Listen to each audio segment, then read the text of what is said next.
মাদকদ্রব্য নিয়ন্ত্রণ আইনের ড্রাফটটা করে ফেলেছি, এই সেশনে হয়তো আনতে পারবো। সেখানে মাদকদ্রব্য নিয়ন্ত্রণ আইনের মধ্যে যারা মাদকের জন্য অপারেশন করতে যায়, মাদক ধরতে যায়, তাদের কোনো অস্ত্র নাই মাননীয় স্পিকার।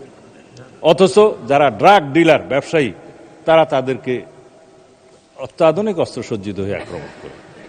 তারা কোর্টে মামলা দায়ের করে, কিন্তু পাশাপাশি পুলিশও মামলা দায়ের করে, অন্য কোনো অথরিটি মামলা দায়ের করে।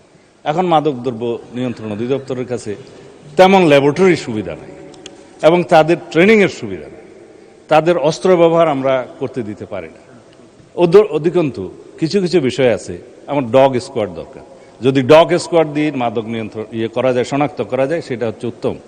কিন্তু সেই ডগ স্কোয়াড আমরা দুই একটা বাহিনীর কাছে আছে, যেমন পুলিশেরও একটা ডগ স্কোয়াড আছে, র্যাবের আছে, তারপরে অন্যান্য জায়গার আছে, এগুলো বলবো না, ডিফেন্স ফোর্সের আছে।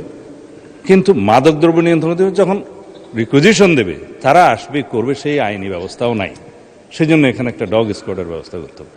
মোটামুটি মাদকের বিরুদ্ধে আমরা যে ফাইটটা করব, সেটা আইনি সুরক্ষার মাধ্যমে, আইনি ব্যবস্থার মাধ্যমে, এবং মাদকদ্রব্য নিয়ন্ত্রণ অধিদপ্তরকে একটা স্বয়ং সম্পূর্ণ অর্গানাইজেশন করার জন্য সেই আইনি প্রস্তাবগুলো আনবো মাননীয় স্পিকার।